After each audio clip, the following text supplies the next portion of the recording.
Hi, I'm Kristen and this is Scrap Fabric Love, and today I'm in Dundee. I came on a little family trip and visited a few sites that it turns out are pretty inspirational if you're a quilter, so I thought maybe you guys would want to have a see.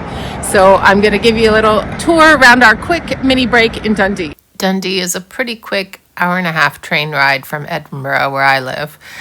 You pass over the Fourth Rail Bridge, which the kids had fun on, and then there's some lovely scenery before you pass another bridge and start curving on in to Dundee. And at that point, you can already see the V&A Museum and the Discovery Ship, which are two of Dundee's major tourist attractions. The Victoria and Albert Museum in Dundee is Scotland's first design museum, and it is associated with the V&A in London, which you've probably heard of. It sits next to the RSS Discovery, which was the ship that took Captain Scott to the Antarctic in 1901, and it's all right looking at you when you come out of the train station. As you can probably see, the V&A has some shipbuilding echoes in its building. Dundee was historically a really big shipbuilding town. I did see both of these sites, and I'll come back to that in a minute, but we didn't do that on the first night. We walked from the train station to the hotel. The only thing I didn't like about Dundee was all of the big fast roads, but there were still ways to get where you were going. And I immediately started seeing quilty patterns everywhere. And this was the view from our hotel room.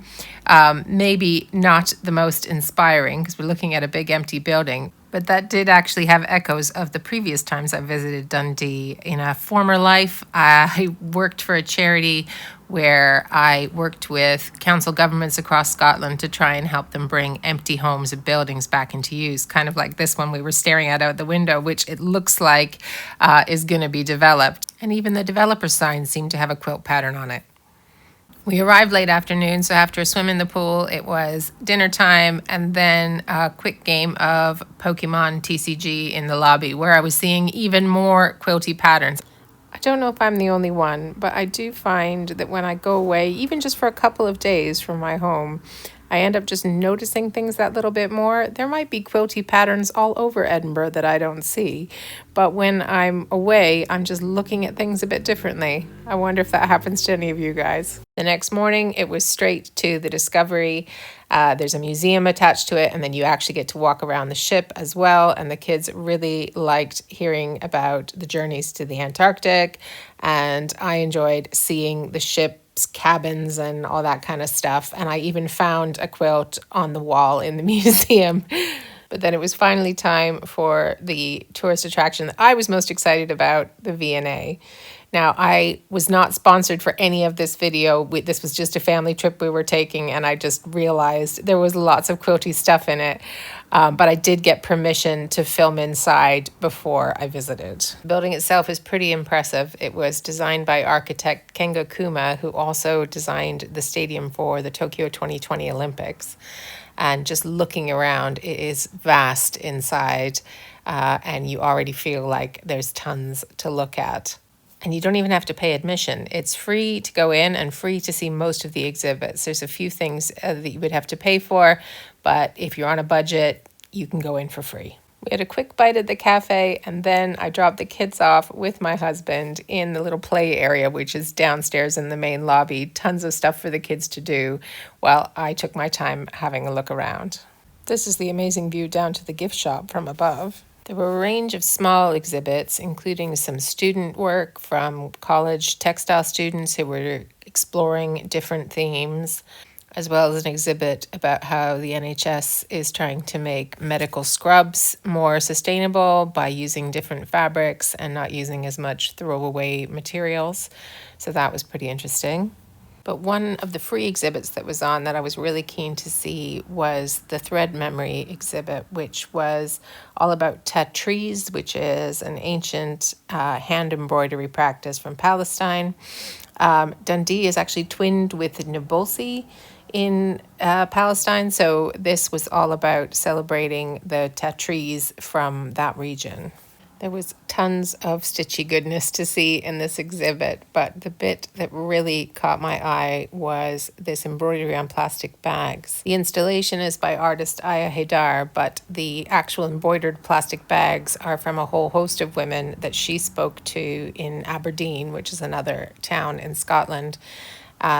And the story behind it is that when these women were forced to leave their home, they took what they could in plastic bags so that it didn't draw attention to the fact that they were leaving. And then they did some embroidery on those bags because that was all they had with them, and kind of also to sort of show some of the items maybe they had to leave behind. So I spent a good amount of time looking at these bags, although there was lots of other glorious bits and pieces, especially clothing and the intricate embroidery that went into that in that exhibit. Outside of the Garden Futures exhibit, which was the paid for exhibit that I did go in, there was this knitted quilt by Alice Marie Archer. She's an artist.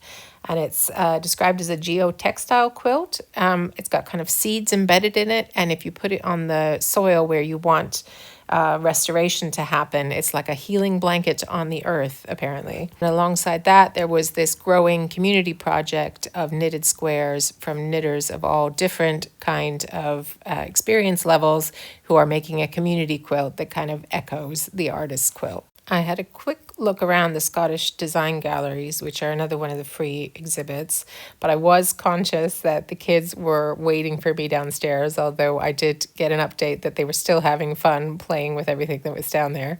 But I decided to not linger too long here and to head on in to the Garden Futures exhibit.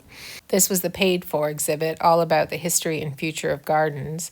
And I immediately saw these two quilty looking rugs that were on loan from Dovecot Studios in Edinburgh, which is another kind of textile-y sort of museum place that I could, I suppose, visit and show you guys if you were interested.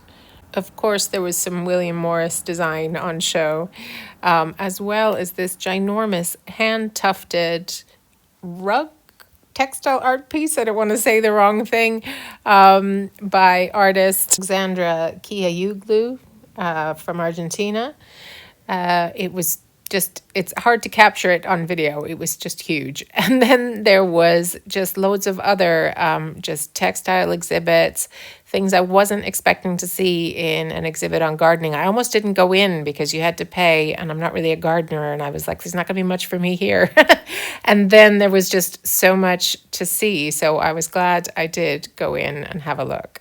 I even found this quilty etching thing outside. I'm sure it's for the kids, but I did it anyway because it reminded me of quilts. And then I headed back downstairs to retrieve my children and have a nose around the gift shop.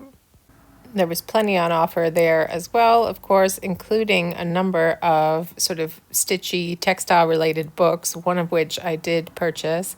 This was my haul. It was a book, a brooch, and a bag. Then one of my sons headed back to the hotel with my husband, and I headed off with the other one to go charity shopping. It's both of our favorite pastimes when we go anywhere new, and this was no different. I've talked about charity shops on the channel before. Basically, it's like a US thrift store, except it's not as huge as like a Goodwill. They're usually on high streets like this, in smaller buildings, smaller units, and you can pick out loads of bargains. So I often find fabric finds, other bits and pieces. I didn't find a lot this time for quilting, but I did get a little embroidery kit, and my son got some fairly cheap little stuffed toys, which just makes him happy. Beano is an old Scottish comic, and this sign that you could take your photo with was in the lobby, so we tried doing a fairly non-enthusiastic family photo there, and then tried for another one in the lift.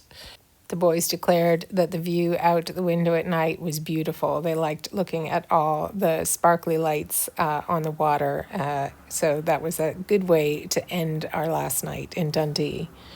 There was time for one last look of the impressive V&A next to the really historic Discovery. before we headed back on the train to Edinburgh. One site that I didn't take time to see because I had the kids with me was the Verdant Works Museum, which is like a jute museum. So it's all about fabric and textiles. So I could have gone and saw that as well. And there are quilt shops in Dundee, but we opted for the charity shops instead this time. But for a short visit, I think we packed a lot in. The train ride home went pretty smooth, more Pokemon playing, and the new stuffed toys. Got to have a look at the scenery on the way home. So I hope you enjoyed that video. I do realize that I haven't done it for Edinburgh yet, which is where I live. So if you would like to see a quilty inspired tour of Edinburgh, do let me know and I might make it happen. Thanks so much for spending time with me, and I'll see you next time. Bye.